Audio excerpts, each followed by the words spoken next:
Bharat, good morning. Vipin, good morning. Ruchi, good morning. Yukti, good morning. Ayush, good morning. Ayush, good morning. Neeraj, good morning. Shashi, good morning. Dhruv, good morning. Dash, good morning. Jai Shri Krishna, beta. Sneha, good morning. Devin, एकदम मजामा. How are you, beta? Shivam, good morning. Nisha, good morning. कैसे हो sir? चाय पिया? चाय तो अभी मिलेगा. Too good. गौरव, good morning. Mahi, good morning.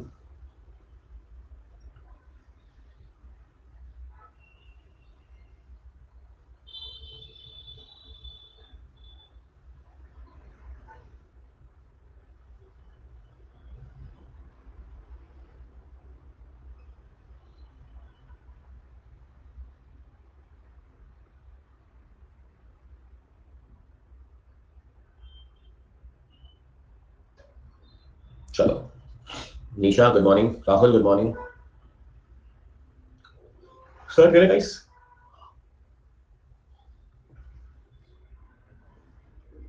Yes, sir.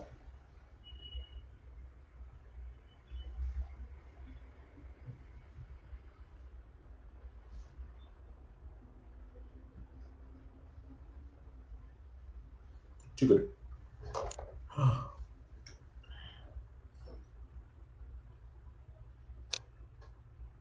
हमें तो कोई चाय बना के नहीं देता. अरे क्या बात है. तू आ जा यहाँ पे, मैं तेरे को फोन में डाल के दे देता हूँ चाय. ठीक है.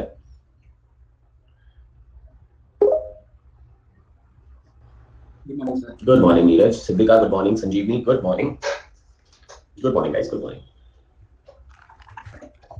सर कल हम लोग ने मैनेजरियल रेम्यूनरेशन कंप्लीट कर दिया था. Yes, sir. तो मैनेजरियल रेम्यूनरेशन मैक्सिमम कितना परसेंट होना चाहिए? 11% of net profit. 11% of the net profit. फिर मैनेजिंग डायरेक्टर टोटल कितना मैक्सिमम जा सकता है? 10%. और हर एक मैनेजिंग डायरेक्टर को कितना मैक्सिमम जा सकता है? 5% maximum individually. अच्छा, फिर अदर डायरेक्टर्स को अगर कंपनी में मैनेजिंग डायरेक्टर ना हो तो? अगर ना हो तो 3%. और अगर हो तो? 1%. Wonderful. Tushar, good morning. Sneha, good morning बेटा. ये हो गया मैनेजरियल रेम्यूनरेशन की कहानी. प्रॉफिट कैलकुलेट करना है as per section 198 that is taxable profit. बराबर. Yes, sir. उसके बाद शेड्यूल 5, अगर कंपनी जिसका प्रॉफिट इनसफिशिएंट हो तो उनको क्या करना है? तो कंपनी जिनका प्रॉफिट अगर इनसफिशिएंट हो तो उनको वो करना है, बहुत सिंपल लैंग्वेज में, इफेक्टिव कैपिटल कैलकुलेट करना है. Yes, sir. Effective capital should be short term borrowings. जो नहीं लेते बेटा, short term borrowings are not considered as capital, they will be part of working capital. Thus short term borrowings इसी नहीं लेते because working capital का part बन जाता है. That is current liability. Current assets minus current liability, working capital आ जाता है. तो दश बिजनेस को दो टाइप का पैसा चाहिए होता है, एक है लॉन्ग टर्म और एक है शॉर्ट टर्म. लॉन्ग टर्म को कैपिटल बोलते हैं, शॉर्ट टर्म को वर्किंग कैपिटल बोलते हैं. हाँ, इफेक्टिव कैपिटल में आना चाहिए capital plus reserves minus losses Yes, sir. And plus borrow funds. अगर इन्वेस्टमेंट कंपनी है तो इन्वेस्टमेंट्स माइनस नहीं करना है, पर अगर नॉन इन्वेस्टमेंट कंपनी है तो इन्वेस्टमेंट्स माइनस करनी है. Poonam, good morning. Too good. उसके बाद डिविडेंड के रूल्स भी सिखा दिए थे मैंने. Yes, sir. कि अगर करंट ईयर का प्रॉफिट इनसफिशिएंट हो डिविडेंड देने के लिए तो पास्ट ईयर के रिजर्व से डिविडेंड दिया जा सकता है. Yes, sir. और वो डिविडेंड देने के लिए हमें 3 रूल फॉलो करने पड़ेंगे. तो मेरे में कुछ भी शो नहीं हो रहा है. एक मिनट रुको, मैं शो कर ही नहीं रहा हूँ. मेरा पहला लाइन ही हो रहा है. तो पटेल, गुड मॉर्निंग. सर एक डाउट है, लिखना कैसे पता नहीं चल रहा है. एक मिनट कॉल पे लोगे क्या लिखना है? 10 मिनट रुक जा बेटा, पहले तो डिस्कशन चल रही है, अभी तो कुछ चालू ही नहीं करा है. पूनम कह रही है आज मेरा बर्थडे है, विश कर दो फ्यूचर के लिए. फ्यूचर के लिए विश कर देते को. अरे वाह. आज के लिए विश नहीं कर देते. ठीक है, आज का दिन अच्छा जाए ऐसे नहीं बोले थे को, बोले आज आगे का दिन अच्छा जाए. तो डिविडेंड के 3 रूल्स है ना अपने. Yes, sir. तो डिविडेंड के लिए पहला रूल है कि डिविडेंड का रेट है ना पास्ट के एवरेज से कम होना चाहिए. Yes. उससे बढ़ नहीं सकता. सेकंड, डिविडेंड का जो अमाउंट है वो 10% of paid up paid capital. Capital plus free reserves होना चाहिए. Yes, और डिविडेंड देने के बाद रिजर्व्स का balance 15% of paid up capital से नीचे नहीं जाना चाहिए. ठीक है ना? sir. चलो बढ़िया. Poonam madam, wish you a very happy birthday. And बस ऐसे क्या धमाल करते रहो लाइफ में.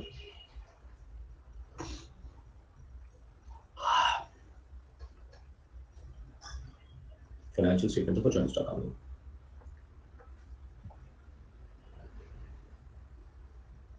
यस युक्ति मैडम, थोड़ा मैं एक काम कर लूँ फिर हम उनसे कॉल पे कनेक्ट करते हैं. चलिए सर, अभी Yes. लिखिए फाइनेंशियल स्टेटमेंट्स. एक कल लिख ली थी पर एक बार फिर से लिखता हूँ. तो नीरज, अगर हम लोग फाइनेंशियल स्टेटमेंट्स की बात करें Yes. तो कौन सी चीजें बनानी पड़ेगी हमें? Balance sheet, profit and loss account, cash flow statement, notes forms. अरे जा क्यों रही है पूनम? लेक्चर अटेंड नहीं कर रही है तू? सर मैं जा रही हूँ, कल का रिकॉर्डिंग आपका देखना है. आज से अभी से चालू कर ले, कल का रिकॉर्डिंग बाद में देख लेना पूनम. आज नया ही चीज है बेटा. फर्स्ट वन है हाँ नीचा लिखना है, बैलेंस शीट नहीं लिखते, सबसे पहले लिखते हैं प्रॉफिट एंड लॉस अकाउंट।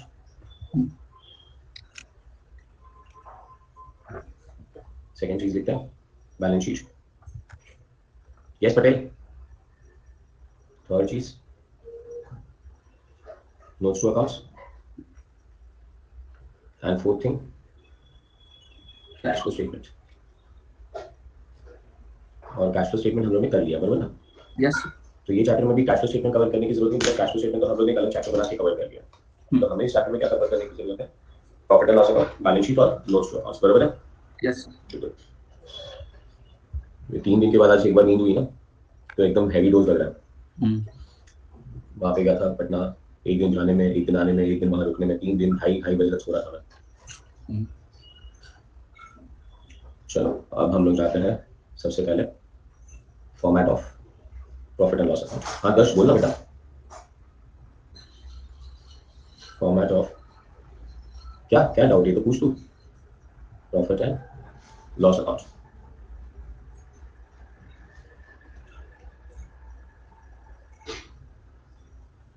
इधर लिखो कैसे, वही तो प्रॉब्लम है। क्या लिखना है? जो मैं लिखा रहा हूँ वही लिखना है तुझे। मैं जैसे लिखा था वैसे ही लिखना है बेटा। आई डोंट अंडरस्टैंड क्या पूछ रहा है तू। अरे कल का डाउट है,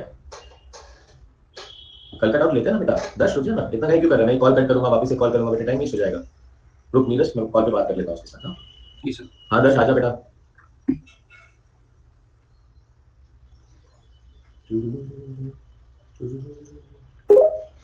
हाँ, उसका डाउट है वो लिख नहीं पा रहा है, मतलब मैं समझा नहीं पाया देवेन क्या पूछ रहा है वो। हाँ बोल दर्श बेटा। आवाज आ रहा है सर? आ रहा है ना? हाँ सर, मेरे को डाउट ये था सर, आपने लिखा था ना सर कि इन्वेस्टमेंट कंपनी को, नॉन इन्वेस्टमेंट कंपनी को इन्वेस्टमेंट्स माइनस करने होते हैं सर। हम्म। सर ऐसा क्यों सर? तू बोला लिखू कैसे? अभी डाउट अरे लिखो, सर मेरे को कंफ्यूज कर रहा है तू। नॉन इन्वेस्टमेंट कंपनी को इन्वेस्टमेंट माइनस करना है, बिकॉज उनका काम इन्वेस्टमेंट करना नहीं होता है। तो ओके। अगर उन्होंने इन्वेस्टमेंट की है तो वो पैसा बिजनेस में नहीं लगा है, वो पैसा इन्वेस्टमेंट में लगा है। और सर रिवैल्यूएशन रिजर्व वाला सर, रिवैल्यूएशन रिजर्व का तो पैसा ही नहीं होता बेटा। मतलब वो अपने को कैश रिसीव नहीं हुआ होता ऑफ इसलिए। कोर्स नहीं। ओके सर, बस यही पूछना था सर, पर इसको लिखे कैसे? मैं वो मेरे को समझ नहीं आ रहा था। तो वो कल तो मैंने लिखाया था सब कुछ। अरे लिखा है सर, पर मेरे को ऐसा समझाना समझ नहीं आ रहा था। कल का लेक्चर देखा नहीं रहता तूने? देखा है सर। तो ये इतना अच्छे से तो समझाया था मैंने। ऑफकोर्स मारूंगा रुचि, डायग्राम बना के दिखाया था कि नॉन इन्वेस्टमेंट कंपनी को इन्वेस्टमेंट क्यों माइनस करना है। एक्चुअली नॉर्मल क्लास होना चाहिए था रुचि, फिर अपन लाइट बंद करते तो टपली बजाते थे इसको थाड़ थाड़ थाड़ ऐसे। Thank you sir. Thank you. और कौन कौन बोला कौन था उसको लाइन पे कॉल पे ले लो, उसको ही बजाओ। 10 लोग, हे सर, यस सर। वो टीचर नहीं करते ऐसे। वर्चुअल कटिया कर दीजिए सर। एक्चुअली वर्चुअली कैसे बजाया उसको पता नहीं है। डिजिटल टपली। चल डिजिटल टपली में आते हैं उसको।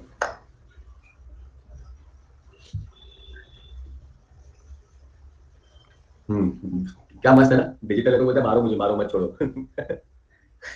चल नीरज चालू करते हैं। मैं इसलिए उसको कॉल पे नहीं ले रहा था, मैं मस्त लिखवाने के मूड में था, बीच में आके कॉमेडी करवा दी इससे। स्टार्ट करें sir? Yes sir. Okay. Sir सबसे पहले ये किसका लिखना है अपने को? टाइटल किसका लिखना है? Format of profit and loss account. Profit and loss account का फॉर्मेट, एक कॉलम पर्टिकुलर्स, एक कॉलम शेड्यूल नंबर और एक कॉलम अमाउंट। बढ़िया सर। Yes sir. ऑफकोर्स हम लोग बाकी के टाइम पास तो करेंगे, that is in the books of और profit and loss account for the ये रंजित। ईयर एंडेड, वो सब तो करना ही करना है। उसके बाद का फॉर्मेट, टाइटल, इनकम, इनकम के अंदर revenue from operations 1, other income 2। हाँ शशि, स्टेटमेंट है, डेबिट क्रेडिट फॉर्मेट में नहीं बनता बेटा। फिर आ जाता है expenses, material consume.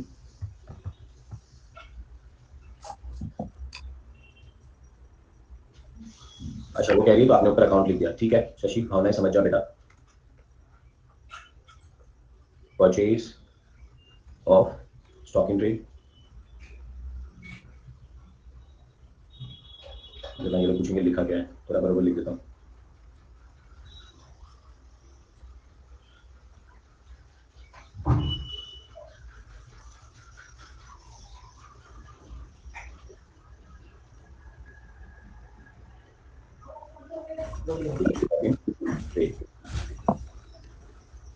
Changes in inventory,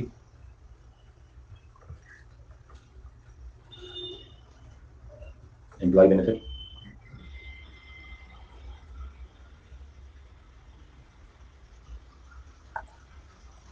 हाँ साथ साथ में लिखना शुभम। मटेरियल कंज्यूम लिखना है या नहीं लिखना है? क्यों नहीं लिखना? क्या प्रॉब्लम है मटेरियल कंज्यूम के साथ? क्योंकि तेरे को फाइनेंस कॉस्ट,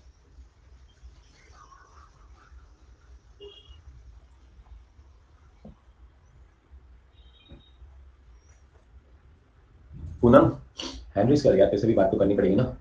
डेप्रिशिएशन, तेरा बर्थडे तो तुझे कुछ लूटना तो पड़ेगा। ये आज मेरे को अभी लाइव लेक्चर का डिसएडवांटेजेस दिख रहा है Yes. कि डब्ल्यू भी अपने को डिजिटल मारनी पड़ रही है, अपने को केक भी डिजिटली काटना पड़ेगा। Hmm.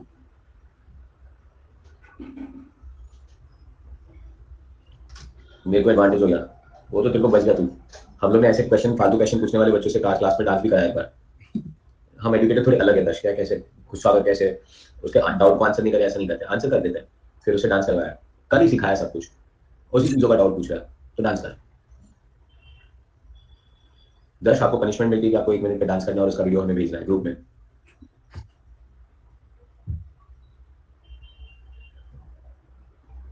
अरे सर माइक चालू किया तो आपने, आप ही माइक, अपने आप ही माइक क्या हुआ, सॉल्व हो गया, क्या करूँ अब? वाह, हाँ ये भी अच्छा है। चलो नीरज आइडिया मिली है अपने को। कैसा सर? अभी अपन जब जूम कॉल लेंगे ना, आज वेडनेसडे क्या, आज जूम कॉल ले। Yes sir. आज जूम कॉल हो सकती है तो अपन जूम कॉल पे डांस करवाएंगे हाँ. 10 से, ठीक है? Yes sir. जूम कॉल का टाइम वही 9 बजे, 9 o'clock, टुडे 9 o'clock वेला जूम कॉल। और 10 तू डांस नहीं करेगा ना तो हम तेरे आगे के डाउट सॉल्व नहीं करेंगे, ठीक है? तू रेडी रहना। जीएसटी क्लास है, अरे क्लास तुम्हारी रोज होगी, हर एक टाइम पे क्लास होगी, ठीक है? 8:30 से 10:30 का क्लास है। चलो जीएसटी 8 बजे कुछ है क्या भाई तुम लोगों को? No sir. चलो तो 8 बजे जूम कॉल, ठीक है? Hmm. 8 बजे बेस्ट है ना, 8 से 8:30, पौने 8 को चालू कर दूंगा मैं, पौने 8 से 8:30, ठीक है? Yes sir. 8:45 8:70 तक चालू कर दूंगा मैं, ताकि हम लोग आराम से बात कर पाए।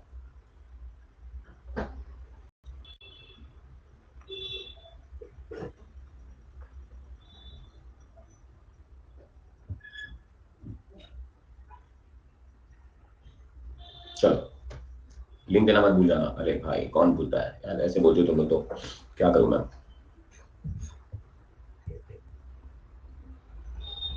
मेरी रात को 12 बजे तक ऑफिस में ही रहूंगा, आज बहुत काम है। हाँ बेटा आ, तू नेक्स्ट टाइम मेरे पास। बेटा रात को 12 बजे तक मैं ऑफिस में रहूंगा, मेरे पास तो ऑफिस से भी जूम कॉल अटेंड कर सकता है।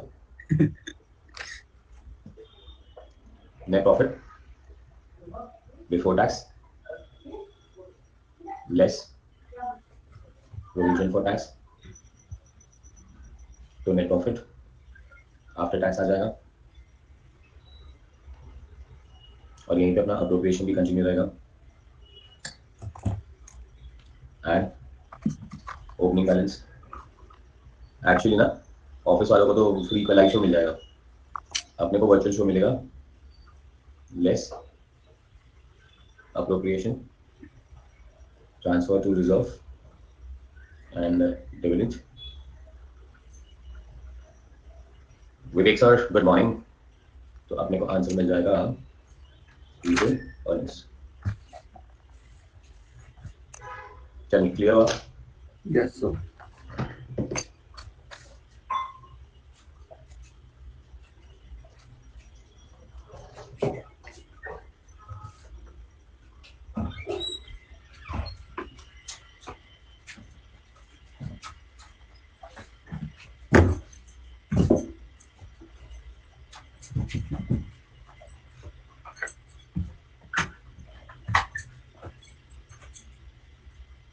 चलो बेटा, Yes.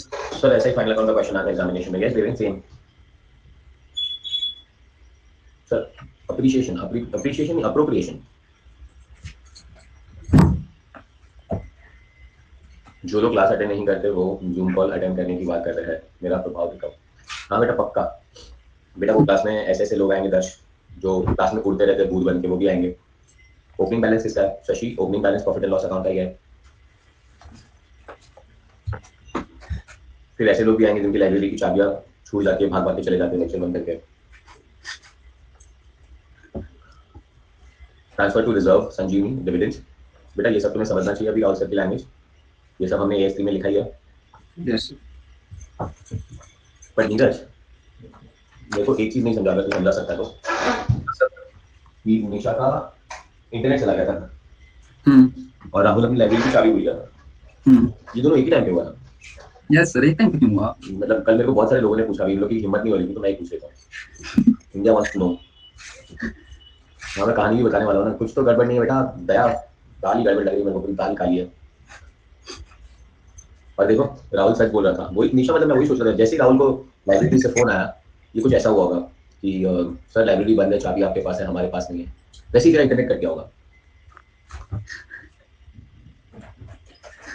है ना? Yes sir. मूवी का सीन था एकदम, और वो भी कौन सा मूवी का सीन बताते थे चौधरी, अपना बेटा नॉर्मल बॉलीवुड मूवी नहीं, अपना साउथ इंडियन मूवी, पूरे टुकड़े हो जाते हैं ना, वैसे वाला मूवी बेटा। यस अरे खतरनाक एक्शन।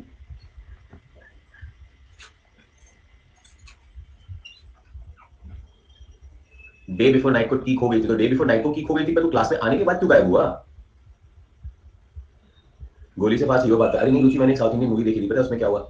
नीरज, दो विलन थे ओके और हीरो के पास ना गन थी, और उसने गन चेक की तो एक ही गोली थी, तो अब बंदा कंफ्यूज हो गया कि मैं किसको मारूं, तो उसने ना बंदूक चलाई, तो बंदूक के अंदर से गोली निकली, ठीक है, एकदम स्लो मोशन में गोली निकल रही है, फिर अचानक ने हीरो ने अपने जेब में हाथ डाला और जेब में हाथ डाल के चाकू निकाला, और फिर ना वो चाकू उसने गोली की तरफ फेंका, तो चाकू गोली को लगा, गोली सीधी हो गई। और मैं मतलब मैं बोलूं कि क्या हो रहा है, दो टुकड़े होके सीधे दोनों विलेन को लग गई। अरे तो पागल, तो एक अगर तेरे पास चाकू था तो एक गोली तूने एक को मारी होती और दूसरे को चाकू मार दिया होता। और सेकंड चीज तो यार वो गोली इतनी स्लो मोशन में क्यों चल रही थी? फिर गोली मारी, फिर इसने जेब में हाथ डाला, चाकू निकाला, फिर उसको मारा, और क्या मजा आया, कुछ मजा आया। अपने को अपने ही अकेडमी पे एक प्रोफेसर है फिजिक्स के लिए, ठीक है, और बहुत अच्छे फ्रेंड है मेरे।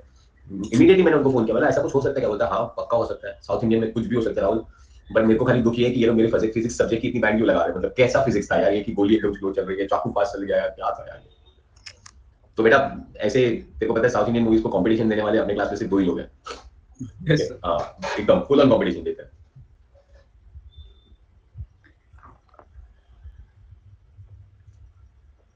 चलो आगे बढ़े सर। यस ये शशांक तो बहुत हो गया ना बेटा, एक बार मारेंगे तो 3 विलन गिरेंगे फिर उड़ जाएंगे, अरे मतलब मैं तो बोलता हूँ हीरो से हाथ चला रहा था, तो पूरी विलनों की गोली ऐसे उड़ जाती थी, मजा आता था देखने में, ठीक है। चलो सर अब ना थोड़ी अंडरस्टैंडिंग ले लेते हैं, बहुत कॉम्प्लिकेटेड अकाउंट है ही नहीं है। तो पहले इनकम में सबसे पहले क्या लेना है अपने को? रेवेन्यू फ्रॉम ऑपरेशंस, और रेवेन्यू फ्रॉम ऑपरेशन के बाद आता है क्या? Other income. इसके पहले कहानी सुनानी थी, अभी मेरे को याद आ रही तो कहानी सुना देता हूँ, ठीक है भाई? यस तो कहानी कुछ ऐसी है नीरज, सालों पहले हम पढ़ा रहे थे सीपीटी, अब सीपीटी पढ़ा रहे हैं तो सीपीटी के तो बच्चे, ये इंटर से भी खतरनाक ना। यस सर अब ये राहुल और निशा ने जो हरकत की उससे भी खतरनाक, बराबर की नहीं? क्योंकि सीपीटी में हमको पढ़ना नहीं होता यार, हम लोग को पढ़ाना होता है। इंटर में क्या नीरज, तेरा और मेरा रिलेशन 50-50% है अभी।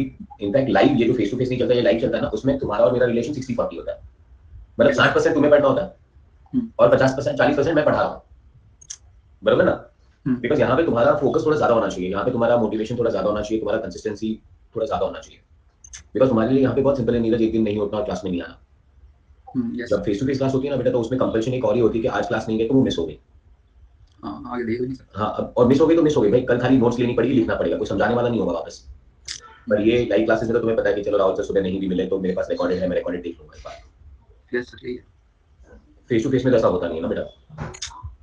और फाइनल में आओगे ना बेटा नीरज, तो तेरा और मेरा रिलेशनशिप रहेगा 90 टाइम का, मतलब मेरा पढ़ाने का इंटरेस्ट कितना है और तुम्हारा पढ़ने का इंटरेस्ट कितना होना चाहिए? 90। मतलब भाई तुम जितना पूछोगे उतना मैं बताऊंगा बेटा। देखो फाइनल की दुनिया तो ना बहुत बड़ी है, इनफैक्ट तुम मुझसे बात करोगे, तुम जब मुझसे एसएफएम भी सीखोगे प्री रिकॉर्डेड कंटेंट में, तभी तुम्हें पता चलेगा कि नॉलेज मेरे पास बहुत है, खजाना है। अब तेरे हाथ में है कि तेरे को वो खजाना कितना लेके जाना है। But then you have to keep on asking me questions, sir ये कैसे करते, सर वो कैसे करते, सर वो कैसे करते, सर ये कैसे करते, है ना? So that is how it will go. Anyways आगे बढ़ते हैं। यस तो क्या हुआ पता है, वो फाउंडेशन में 250 बच्चों का बैच था, और जैसे मैं ये बैच लेता हूँ ना बेटा, मेरे को सब कुछ याद रहता है, ठीक है ना? ये बैच में थोड़ा नाम रखने में, नाम याद रखने पड़ते, थोड़ा टाइम लगता है। अभी तू बीच में 2-3 दिन नहीं तो मैं पूछ रहा था नीरज का है, यस फिर आयुष्वत नहीं है तो मैं पूछता रहता हूँ आयुष्वत का है, वो वापस बेचारा एक दिन आया दूसरे दिन नहीं आया, वो थोड़ा टेंशन में आ गया, मेरे को उसका नंबर चाहिए, किसी के पास आयुष्वत का फोन नंबर है तो मुझे भेजना प्लीज।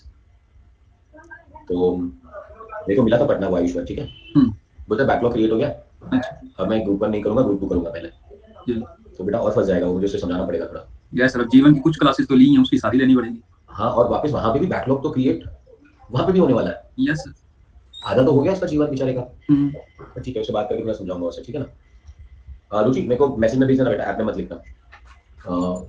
तो क्या हुआ पता है, वो वहाँ पे अपने भाई 250 बच्चे सबको पहचानते कौन आ रहा है कौन नहीं आ रहा है, ठीक है ना। और फाउंडेशन में थोड़ा स्ट्रिक्ट रहना पड़ता है अटेंडेंस के मामले में, तो सब पता होता है कौन क्या कर रहा है।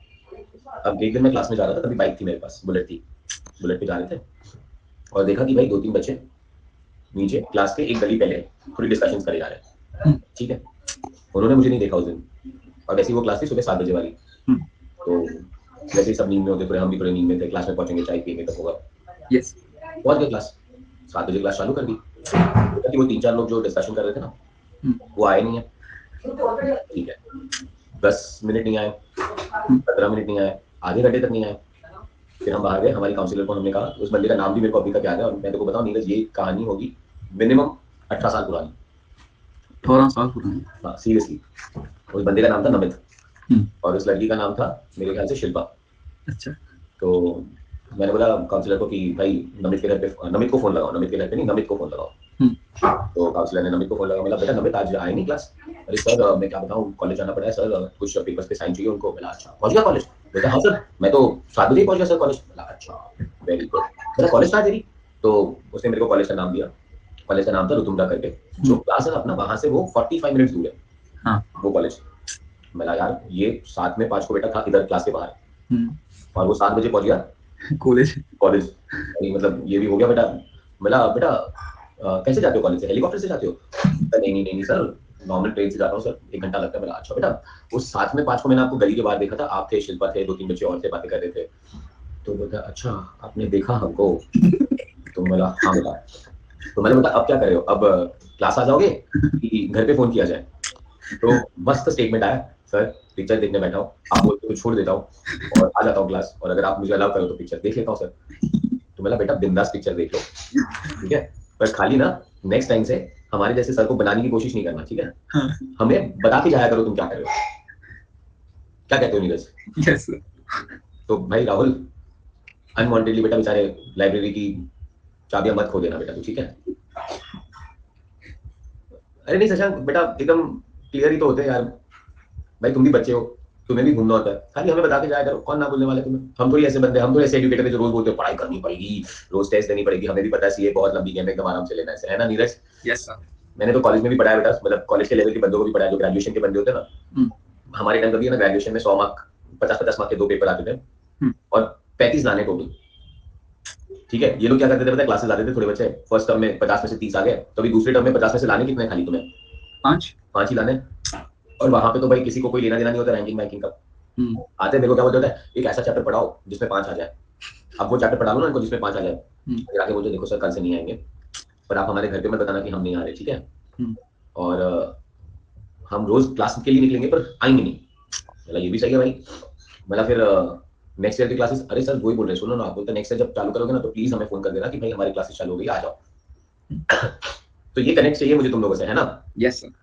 और मैं तो सीए में बोलता हूँ कि इतना ज्यादा मत टेंशन लिया करो, it has to be slow and steady because slow and steady wins the race, not the fast and furious, ठीक है। यस। चलिए, अब प्रॉब्लम क्या हो गई पता है नीरज? अपनी ऐसे ऐसे कांड किए ना, कभी लोग थोड़ी सच्चाई भी बोलते हैं ना तो भरोसा करना मुश्किल हो जाता है यार, है ना? मतलब यार कोई कहता है ना बीमार था तो थोड़ा मुश्किल होता है, बीमार यार कैसे भरोसा करूं इस पे, बिकॉज आपने तो ऐसे 10 बार बीमार हो गए, मैं तो कल ही बताया ना, कल कौन था मेरे साथ फोन के लाइन पे, हंसी रही थी बेचारी मेरे पे यार। एक महीना एब्सेंट हो गया, फिर सिद्धिका ही थी, हाँ एक महीना एब्सेंट हो गया तो रीजन ही नहीं मिला, अच्छा दिमाग ही नहीं चला कि एक महीना एब्सेंट हो गया तो लिखे क्या कि क्या एब्सेंट क्यों थे। एक महीने की डिसेंट्री, मैडम पूछ के बाथरूम बैठे थे 1 महीने तक, क्या पूछ रहे हो आप? तो मैडम बोलती है हम क्या पूछ रहे हैं, वो बात अलग है, आप लिख क्या रहे हो? 1 महीने का कोई ऐसा रीजन लिखता है, कौन भरोसा करने वाला है? और बोलते हैं मम्मी की साइन भी दिख रही है, मम्मी बेचारी इंग्लिश में लिखा था, मम्मी को क्या पता चलेगा क्या लिख के जा रहे बच्चे। कल सिद्धिका मेरे को पूछ रही थी कि आपके घर में माता जी पिताजी को नहीं पता आप ये कर रहे हो? अब बेटा क्या बताऊं देखो सिद्धिका, तुम लोग सुबह सुबह में मेरी पोल खुलवा ले हो सारी सब। नीरज कॉलेज जाते थे, यस कभी अटेंड नहीं की कॉलेज, एक दिन ब्लैक लिस्ट में नाम आ गया, कि भाई कॉलेज नहीं आ रहे हो, पेरेंट्स को लेके आओ। तो लेके गए मम्मी को। मम्मी आते वक्त ऐसे मारते मारते वो रोज पूछती थी तू कॉलेज आता है कि नहीं। तो मैंने बरोबर पूछा ना, तुम रोज क्या पूछते थे, कॉलेज आता है कि नहीं। कॉलेज जाता था, कॉलेज में बहुत सारी जगह होती है, कैंटीन होती है, स्पोर्ट्स रूम होता है, लाइब्रेरी होती है, वहां जाता था। हाँ। आपको बरोबर से ये पूछना चाहिए था कि कॉलेज में क्लास अटेंड करता है कि नहीं। मैं झूठ थोड़ी बोला, आपने पूछा कॉलेज जाता है कि नहीं, तो मैंने बोला हाँ कॉलेज जाता हूँ।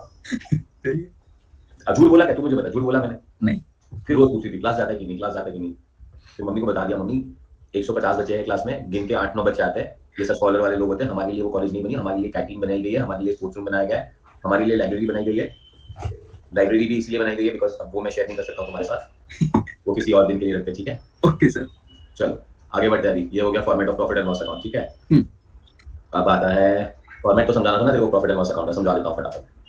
First one is revenue from operation. Patel सब कुछ मैं ही सिखाऊं तेरे को, अकाउंट्स भी मैं ही सिखाऊं, कॉलेज में क्या कांड करने वो भी मैं ही सिखाऊं तेरे को, तू भी ना। नहीं मैम तो अब बता ही देता हूँ यार, मतलब क्या बताऊँ अभी तुम्हें बेटा, कॉलेज की क्या बताऊँ अभी तो। वैसे टॉप की लड़कियां जो होती थी ना, यस सर। वो लाइब्रेरी में बैठा करती थी यार। तो फिर अपने को भी जाना पड़ता था लाइब्रेरी। Yes sir. 2-3 काम करने थे भाई, एक तो दोस्ती हो जाए, कॉन्टैक्ट नंबर मिल जाए, फिर भाई कॉलेज में कभी कोई प्रोजेक्ट आ जाए, बुक लिखनी हो, है ना, तो भाई उन्हीं से तो मिलेगा सब कुछ, बिकॉज वो लोग तो लेक्चर अटेंड करते हैं। यस। शशि कह रही है कि आपकी गर्लफ्रेंड मैम थी। नहीं, मैम तो हमें बहुत बाद मिली भाई, मैम तो हमें बहुत लेट मिले, ठीक है?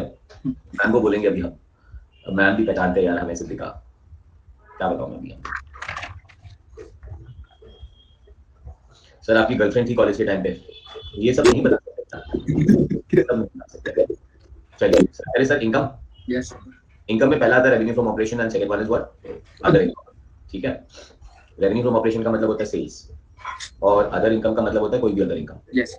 अभी एक्सपेंसेस समझ जा बरोबर से, और एक्सपेंसेस में भी खाली 3-4-5 समझना है तेरे को, बरोबर है? नीरज, जो कंपनी होती है ना, या तो ये मैन्युफैक्चरिंग कंपनी होती है या तो ये ट्रेडिंग कंपनी होती है। मैन्युफैक्चरिंग कंपनी का मतलब ये लोग रॉ मटेरियल लेंगे, गुड्स बनाएंगे, वर्क इन प्रोग्रेस बनेगा और फिनिश गुड्स बेचेंगे। पर अगर ट्रेडिंग कंपनी होती है ना, तो ये लोग फिनिश गुड्स लेंगे और फिनिश गुड्स देंगे। तो अगर मैन्युफैक्चरिंग फर्म है ना, तो मटेरियल कंज्यूम्ड आएगा। मटेरियल कंज्यूम का formula opening stock at purchase less closing stock. पर किसका ओपनिंग स्टॉक, किसका परचेज और किसका क्लोजिंग स्टॉक? तो सिर्फ रॉ मटेरियल का। चका सर, अगर मैन्युफैक्चरिंग कंपनी है ही नहीं नीरज, ये ट्रेडिंग कंपनी है, यस, तो ये रॉ मटेरियल खरीदेंगे नहीं। अब ट्रेडिंग कंपनी का मतलब क्या है? ट्रेडिंग कंपनी का मतलब स्टेशनरी शॉप, सारे स्टेशनरी शॉप है नीरज, ये सारी ट्रेडिंग कंपनियां होती है बेटा। अच्छा डीमार्ट बहुत फेमस हो गया, डीमार्ट पता है ना, डीमार्ट आपने बेटा? हाँ। डीमार्ट कौन सी कंपनी है, मैन्युफैक्चरिंग कंपनी है कि ट्रेडिंग कंपनी है? ट्रेडिंग कंपनी है। ये लोग अपने आप से थोड़ी कुछ भी बनाते हैं, उनके शॉप में जो भी कुछ बिक रहा है वो सब ट्रेडिंग कंपनी के ही है ना। यस। तो बेटा उनके लिए मटेरियल कंज्यूम आएगा ही नहीं उनके फॉर्मेट में।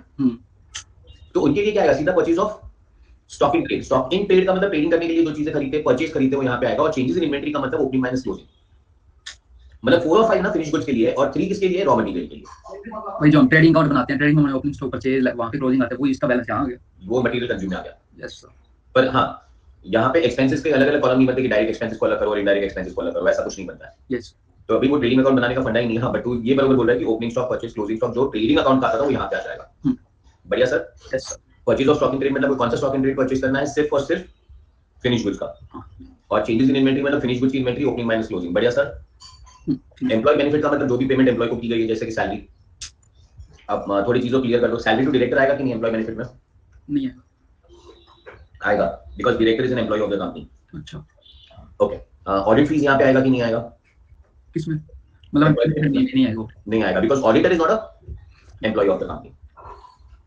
परफेक्ट है sir? Yes sir. Finance cost में क्या आ जाएगा? इंटरेस्ट आ जाएगा। डेप्रिसिएशन में क्या आएगा? सिर्फ डेप्रिसिएशन आएगा। अदर एक्सपेंसेस में क्या आएगा? पूरी दुनिया भर के अदर एक्सपेंसेस आ जाएंगे। यस। और सर यहाँ तक बैंक चार्जेस भी फाइनेंस कॉस्ट में आ जाएगा 10। और यहाँ तक का अपने को फॉर्मेट मेंटेन करना है। तो रेवेन्यू फ्रॉम ऑपरेशन का मतलब sales and other income, and expenses में आएगा पहले मटेरियल कंज्यूम, फिर purchase of stock in trade, फिर चेंजेस इन इन्वेंटरी, फिर आ जाएगा हमारा एम्प्लॉय बेनिफिट। पहले एम्प्लॉय, एम्प्लॉय के बाद फाइनेंस, फाइनेंस के बाद डेप्री, डेप्री के बाद others. Yes sir.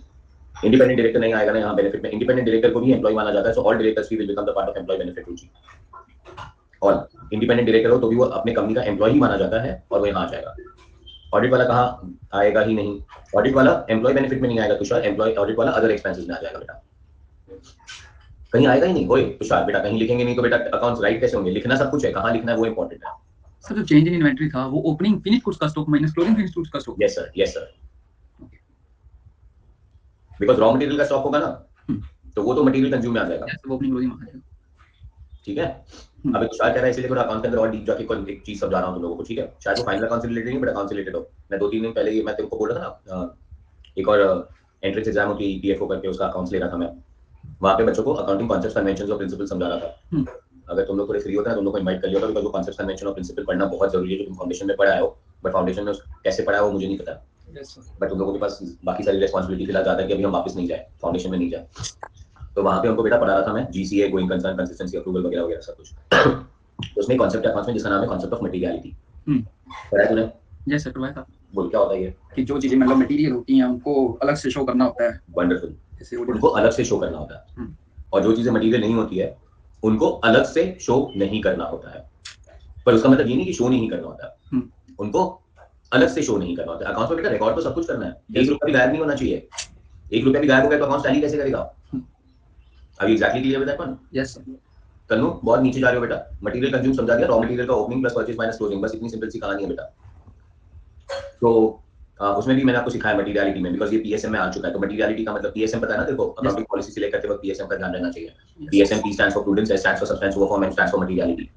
Audit fees में सिर्फ ऑडिट को, ऑडिटर के लिए जो फीस पे करिए वो ऑडिट फीस में आएगी। पर अगर हम ऑडिटर को फीस पे कर रहे हैं which is not related to audit, which is related to something else, मतलब व्हिच इज रिलेटेड टू, मैं तुझे क्या बताऊं, which is related to taxation advice, okay, तो वो ऑडिट फीस में नहीं आना चाहिए। Yes sir. बिकॉज ऑडिटर बेटा कौन है? मतलब यार बड़े से बंदे बनने वाले तुम लोग चार्टर्ड अकाउंटेंट्स, और चार्टर्ड अकाउंटेंट्स खाली ऑडिट का काम करने के लिए नहीं बनेंगे। फिर तुमको टैक्सेशन आता है, तुमको फाइनेंसेस आता है, तुमको बहुत सारी चीजें आती है। Yes sir. तो तुम कहीं ना कहीं ये सारी चीजों में लोगों को हेल्प कर सकते हो अपना बिजनेस बढ़ाने के लिए। पर ऑडिट फीस का मतलब सिर्फ audit fees, this is known as concept of materiality. Yes sir. अभी प्रिंटिंग एंड स्टेशनरी बोलते तो कॉन्सेप्ट ऑफ मटेरियलिटी फॉलो कर दो कि भाई प्रिंटिंग एंड स्टेशनरी में बोलूंगा एक पेन खरीदा, एक पेंसिल खरीदा, एक पेपर खरीदा, एक रबर खरीदा, तो अलग अलग दिखाने की जरूरत नहीं है। तो साथ में कंबाइन करके कहां दिखा दो? Printing stationery, printing and stationery, ठीक है ना। Yes. बट तुषार जैसे पूछ रहा था, तुषार मेरे को डरा था कि भाई ये कहीं आएगा ही नहीं। नहीं, ऐसा नहीं होता कि ये कहीं आएगा ही नहीं, आएगा तो सब कुछ। यस बढ़िया सर। तो इनकम में से एक्सपेंसेस माइनस कर देंगे तो नेट प्रॉफिट बिफोर टैक्स आ जाएगा, लेस प्रोविजन फॉर टैक्स करेंगे तो नेट प्रॉफिट आफ्टर टैक्स आ जाएगा। ऐड ओपनिंग बैलेंस, किसका ओपनिंग बैलेंस? पीएनएल अकाउंट का ओपनिंग बैलेंस, सब कुछ लास्ट ईयर का। और वो टोटल करने के बाद अप्रोप्रिएशन माइनस कर देंगे, और अप्रोप्रिएशन दो ही होते हैं, बता के थक चुका हूं। Transfer to reserves and dividend declare, तो ये माइनस हो जाएगा, तो अपना आंसर आ जाएगा रिटेन्ड अर्निंग्स। बढ़िया सर।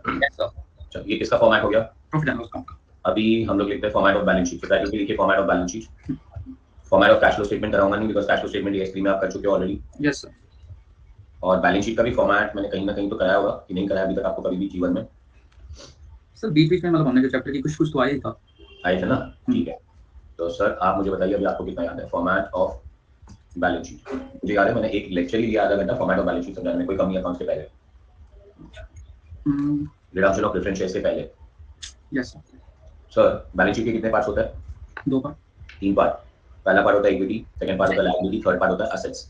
Yes sir. पर हम लोग इक्विटी और लायबिलिटी को साथ में लिखते हैं, और क्यों इक्विटी और लायबिलिटी को हम लोग साथ में लिखते हैं? बिकॉज इक्विटी एंड लायबिलिटी दोनों ही क्रेडिट बैलेंसेस दिखाते हैं, इसीलिए। यस तो टाइटल क्या आता है? इक्विटी। इक्विटी में सबसे पहला टाइटल आएगा share holder funds. Very good.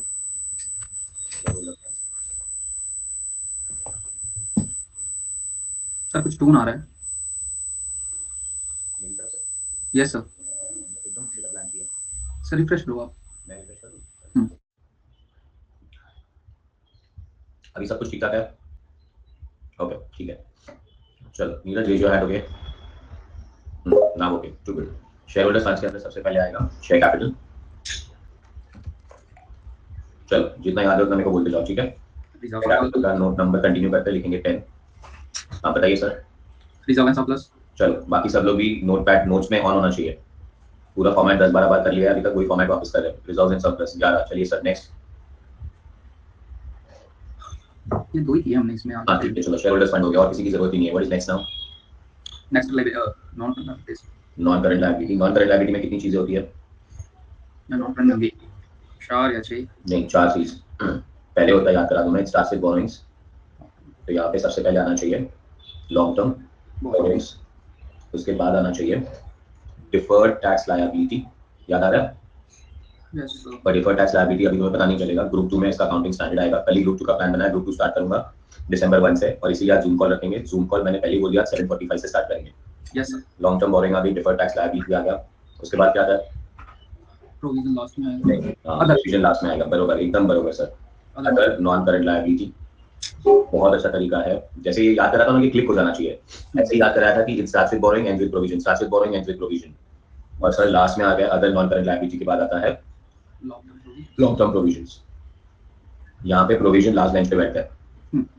ये हो गई हमारी 15, 1 2 3 4।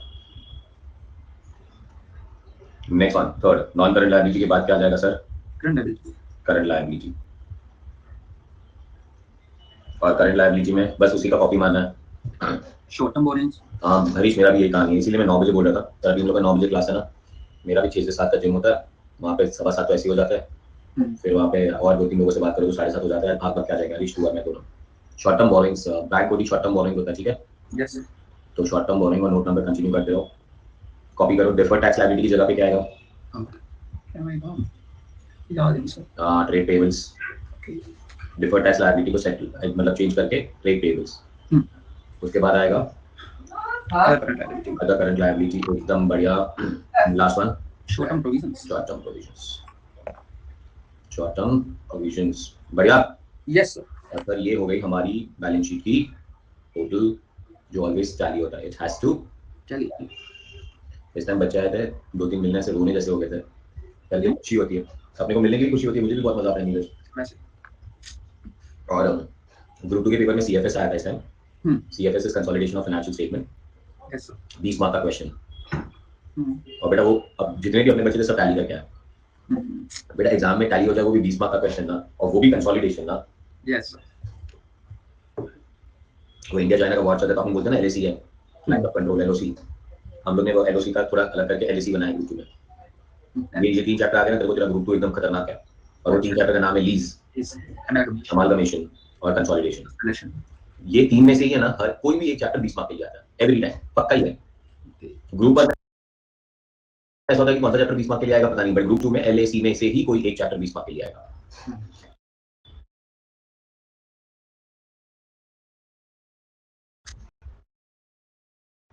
चलिए सर, नेक्स्ट पार्ट आ जाता है हमारा असेट्स। और असेट्स में हम लोग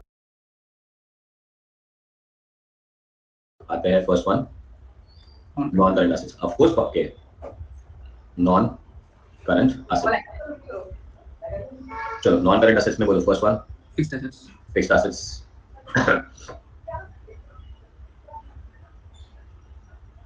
फिक्स्ड एसेट्स के अंदर आ जाएगा टैंजिबल, और टैंजिबल के ब्रैकेट में तुम लोग पीपी लिख सकते हो। एक्चुअली पीपी लिखो और पीपी के ब्रैकेट में टैंजिबल लिखो। Perfect Ruchi. LAC is like cameras in action. Oh wow. और तू बेटा जा मूवी में जाके कुछ कर ले। एलएसी का मतलब अकाउंट्स में lease, amalgamation and consolidation. PP का मतलब होगा टैंजिबल। और ये हो जाएगा हमारा 20। उसके बाद आएगा इंटैंजिबल एसेट्स 21। टैंजिबल इंटैंजिबल के बाद क्या आएगा सर, अभी बताइए? इन्वेस्टमेंट्स होगी। इन्वेस्टमेंट्स, लॉन्ग टर्म इन्वेस्टमेंट्स बोल सकते हो आप सर। बढ़िया जा रहे हो।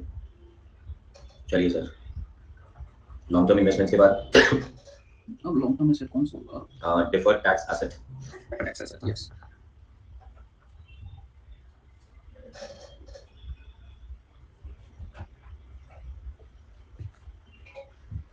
Deferred tax asset. Deferred tax asset आ जाएगा नोट नंबर 23। नोट्स कंटिन्यू करना। डिफर्ड टैक्स एसेट के बाद क्या आएगा? Other non current assets. नहीं, एक और चीज है बीच में, long term loans and advances. Long term loans and advances. Ruchi सही जा रहे हो। और नीरज याद रखने के लिए कहा था कि नॉन करंट एसेट्स में 5 हेड होते हैं। कितने? 5 है। Fixed assets, investments, deferred tax asset, loans and advances, और लास्ट में अदर्स। यहाँ पे अदर्स लास्ट में बैठते हैं, ठीक है ना सर? Yes sir. तो ये आ जाएगा other non current asset. This is 25। बढ़िया सर। Yes sir. चलो उसके बाद आता है सेकंड नॉन करंट एसेट्स के बाद क्या आ जाता है? Current assets. Current assets. बोलो करंट एसेट्स में फर्स्ट वन इन्वेस्टमेंट्स। इन्वेस्टमेंट्स। अब ना जैसे सिखाया था वैसे वापस एक बार याद करा देता हूँ। यस ये डीटीए को रिप्लेस करने के लिए 3 चीजें। वहां पे डीटीए को रिप्लेस करने के लिए ट्रेड पेबल आता है, बट यहाँ पे डीटीए को रिप्लेस करने के लिए रुचि 3 चीजें आती है। Yes sir. पहली चीज होती है इन्वेंट्री, दूसरी चीज होती है ट्रेड रिसीवेबल एंड कैश, और तीसरी चीज होती है कैश एंड कैश इक्विवेलेंट।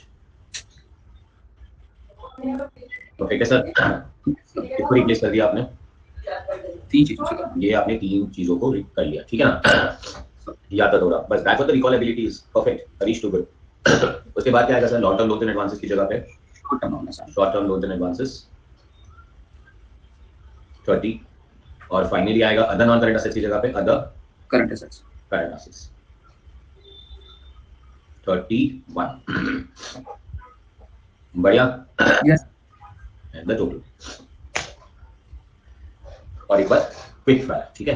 तो ये बोलता हूँ मैं बैलेंस शीट है, बैलेंस शीट के अपने 3 पार्ट्स है। पहला है इक्विटी, लायबिलिटी और असेट्स।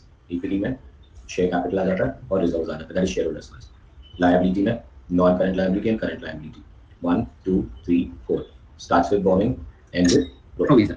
यहाँ पे अदर्स आ जाता है और यहाँ पे डीटीएल आ जाता है। यहाँ पे शॉर्ट टर्म बोरिंग, डीटीएल को रिप्लेस करने के लिए ट्रेड पेएबल, यहाँ पे others short term provision. Assets में अपने पास आ जाता है नॉन करंट असेट और करंट असेट। नॉन करंट में फिक्स्ड आ जाता है, फिक्स के अंदर पीपी आ जाता है और इंटैंजिबल आ जाता है, फिर आता है इन्वेस्टमेंट्स, फिर आता है डीटीए, फिर आता है लोन्स एंड एडवांसेस और लास्ट में आता है अदर्स। अब फिक्स्ड असेट्स में तो यहाँ पे कुछ आएगा नहीं, इन्वेस्टमेंट्स आ जाएगा इन्वेस्टमेंट्स। डीटीए को रिप्लेस करने के लिए 3 चीजें, इन्वेंट्री, इन्वेंट्री के बाद ट्रेड ट्रेड रिसीवेबल के बाद cash and cash equivalent, loans and advances आ जाएंगे, अदर्स आ जाएगा। यहाँ पे 6 चीजें आएगी, यहाँ पे 5 चीजें आएगी, ऐसे याद रखने के लिए आपको कहा था। और ये आपने पहले कॉपी किया होगा तो फिर से कॉपी करने की जरूरत नहीं, ये आपके नोटबुक में आपको मिलेगा, रिडक्शन ऑफ प्रेफरेंस शेयर से पहले मिलेगा। सर याद आ गया पूरा? Yes sir. सर अभी फाइनल अकाउंट से अगर कोई क्वेश्चन आ जाना 20 मार्क के लिए तो अपने को डांस करना चाहिए एग्जामिनेशन में, ठीक है? बिकॉज बहुत ही बढ़िया क्वेश्चन होते हैं बेटा, अपने को खाली पोस्टिंग करनी है, बच्चे जैसे 12 स्टैंडर्ड वाला फाइनल अकाउंट बनाना है। स्टार्ट करूं मैं? Yes sir. Question number 5 Omega Limited का क्वेश्चन है। The following is the trial balance of Omega Limited as of 31 March 2012। सबके हाथ में पेंसिल है, जो बचपन में करते थे वैसे ही काम करेंगे। यस चलिए सर, लैंड एट कॉस्ट कहां आएगा? एसेट्स। पीपी। हां बिल्कुल PP. Plant machinery at cost PP. Trade receivable current assets. Very good. Inventory, current assets. और इन्वेंट्री कौन से डेट का दिया है? क्लोजिंग इन्वेंट्री दिया है। यस और अगर इन्होंने क्लोजिंग इन्वेंट्री दिया ना, उसका मतलब है ना कि इनका ट्रेडिंग अकाउंट खत्म हो चुका है। इनका ट्रेडिंग अकाउंट खत्म हो चुका है, क्योंकि क्लोजिंग इन्वेंट्री नॉर्मली अगर तेरे को याद हो तो एडजस्टमेंट मिलना चाहिए। यस पर अगर वो trade closing inventory trial balance के अंदर आ चुका है, बचपन वाली कहानियां सारी, तो फिर आपको बैंक बैलेंस को अदर करंट एसेट्स में डाल देंगे। क्यों बैंक बैलेंस को अदर डाल देंगे? कैश एंड बैंक है ना भाई, अमित भाई क्या बोले जा रहे हो? सो इन्वेंट्री अगर क्लोजिंग दी गई है तो ट्रेडिंग अकाउंट बंद हो गया है, आगे बढ़ जाए। बैंक का जाएगा cash and cash. Very good. Adjusted purchase कहां जाएगा? एडजस्टेड परचेज मटेरियल कंज्यूम्ड में। नहीं, मटेरियल कंज्यूम में नहीं जाएगा। परचेज है ना, purchase of finished goods, purchase of stock in trade. Sir मतलब लिखा होगा या कुछ, या नहीं, अब जैसे कॉमन सेंस दिमाग लगाना पड़ेगा बेटा। इन्वेंट्री आ चुकी है, और अगर इन्वेंट्री आ चुकी है तो ट्रेडिंग अकाउंट बंद हो चुका है, और ट्रेडिंग अकाउंट अगर बंद हो चुका है तो रॉ मटेरियल कंज्यूम खत्म हो चुका है। ठीक है। यस। और second thing, definitely raw material होगा तो अपने को पूरा रॉ मटेरियल का कहानी दिया होगा, तो परचेज रॉ मटेरियल में जाएगा। ओके। यहाँ पे एडजस्टेड परचेजेस दिया है, मतलब ये हो गया बेटा सब कुछ। यहाँ पे देखो रॉ मटेरियल कंज्यूम भी नहीं दिखेगा और ओपनिंग एंड क्लोजिंग स्टॉक भी नहीं दिखेगा, मतलब चेंजेस इन इन्वेंटरी तीसरे वाला है ना एक्सपेंसेस में, वो भी नहीं दिखेगा। चलो sir, factory expenses, other expense, administration expenses, other expense, selling expenses, other expense, debenture interest, finance, interim dividend paid, interim dividend simple वो एप्रोप्रिएशन भी जाएगा। Appropriation. Next one, credit side पे आता है equity share capital, share capital, general reserve, sorry 10% debenture, long term borrowing, general reserve, reserve and surplus, profit and loss account, reserve and surplus, और ये opening balance बन गया profit and loss account, security premium, reserve and surplus, sales, revenue from operations, trade payables, कौन सी current liability, perfect है। Provision for depreciation, provision for depreciation liability हो गए। नहीं, प्रोविजन फॉर डेप्रिसिएशन पीपी में से माइनस होगा, रिलेटेड है। हां ठीक है। एक्सपेंस नहीं आ सकता Shashi, provision for depreciation is not depreciation, this is provision for depreciation. हां बोलो, क्या बोल रहे हो आप? नीरज क्लियर है, ठीक है। वैसे भी सिखाऊंगा तो और थोड़ा आ जाएगा। सस्पेंस अकाउंट, ये भाई डेंजरस है। यस भाई you can not prepare a balance sheet with the suspense account, मतलब अपने को कैसे भी करके सस्पेंस अकाउंट को उड़ाना होगा। Okay. First one, the authorized share capital of the company is 40,000 shares of 10 each. The company on independent advice of independent valuer wish to revalue the land at 3,60,000. Declared final dividend at the rate of 10%. Suspense account of 4,000 represents cash received from sale of some machinery on 1/4/2011. The cost of machinery was 10,000 and accumulated depreciation was 8,000. Depreciation is to be provided on plant and machinery at 10% on cost. You are required to prepare Omega Limited का balance sheet as of 31st March 2012 and statement for profit and loss account with notes to accounts for the year ended 31st March 2012 as per Schedule 3. Ignore previous year's figures and what? Taxation. Full stop. Clear है sir? Yes Sir, adjustments पढ़ लो आप एक बार.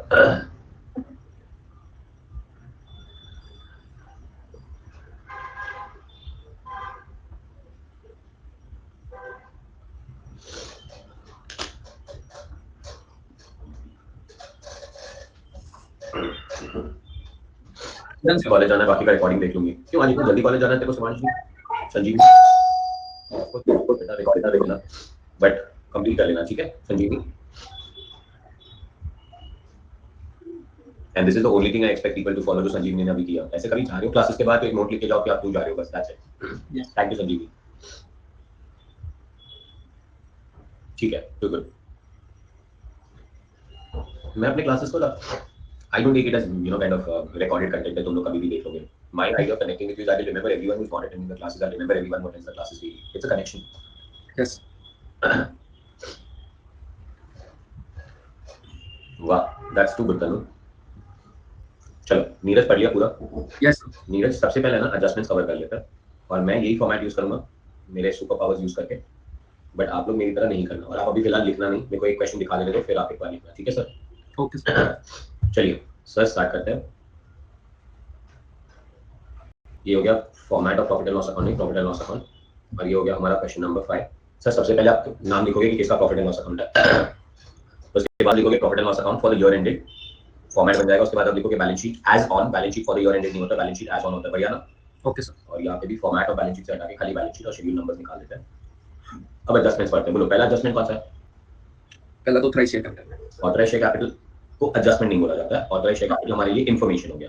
Yes sir. तो information के लिए कोई दो इफेक्ट्स नहीं होते, वो तो खाली हम लोग शेयर कैपिटल का नोट्स बनाएंगे तो उसमें ऑथराइज्ड लिखना पड़ेगा।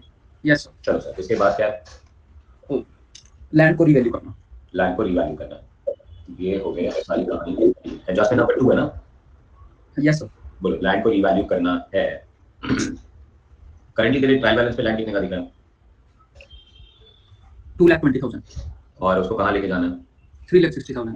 तो एडजस्टमेंट नंबर 2, बोलो लैंड को 360 पे लेके जाना है 220 से, कैसे करेंगे? What are the two effects, what is the journal entry to revalue?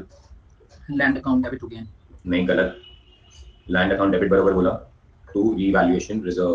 पहले रिवैल्यूएशन इसका मैं AS10 याद नहीं आ रहा देखो, 140 यहाँ पे तुम्हारे ब्रैकेट के लिए लिखो AS10। अपवर्ड रिवैल्यूएशन होगा तो रिवैल्यूएशन रिजर्व में जाएगा, डाउनवर्ड रिवैल्यूएशन होगा तो P&L में जाएगा। बढ़िया सर। Yes sir. चलो एडजस्टमेंट नंबर 2 हो गया। What is next now? Final dividend declare करना है। डिविडेंड डिक्लेयर करने का जोनल एंट्री बोलो। डिविडेंड डिक्लेयर करना है P&L to dividend. Very good. P&L की जगह पे P&L अप्रोप्रिएशन टू डिविडेंड, ठीक है? शेयर कैपिटल कितना है अपने बुक्स में? Share capital 3 lakh. 3 लाख है। 300 लिखा है इनटू 3 लाख लिखा है। 3 लाख का कितना परसेंट डिविडेंड देना बेटा? 10%। 3 लाख का 10% डिविडेंड देना है, तो कितना डिविडेंड देना है? 30,000, ठीक है ना सर? Yes sir. सो 30,000 लिख रहा हूं मैं, ठीक है? अमाउंट को थाउजेंड्स में रहने देता हूं। बढ़िया सर। Yes sir. चलो व्हाट इज नेक्स्ट नाउ? अब सस्पेंस अकाउंट का जो था उसका ट्रीटमेंट करना क्या है वो? अभी सस्पेंस अकाउंट की काम करेंगे, उसके बाद ही कोई और एडजस्टमेंट है? डेप्रिसिएशन है। डेप्रिसिएशन है, बोलो depri. 10% on plant machinery. Depri 10% on plant machinery की जगह पे अभी पहले एडजस्टमेंट नंबर 4 पे चले जाते हैं। Yes sir. Adjustment number 4 suspense account है, एरर है। एरर को रेक्टिफाई करना है। रेक्टिफिकेशन ऑफ एरर नाम का चैप्टर याद है? Yes sir. क्या करते थे रेक्टिफिकेशन ऑफ एरर में, बताओ जरा। बस जब कोई पहले जैसे हमने पिछले साल बनाई स्टेटमेंट, ठीक है, तब कोई गलती होगी, अब हमें ढूंढने में कितना टाइम लगेगा, इसलिए हमने एक बार सस्पेंस। ये सब बकवास है।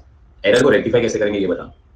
रेक्टिफाई कैसे करेंगे? हां, बस फिर सस्पेंस अकाउंट का बैलेंस निकाल के दूसरी रियल एंट्री एक प्रोसेस था, एक प्रोसेस था।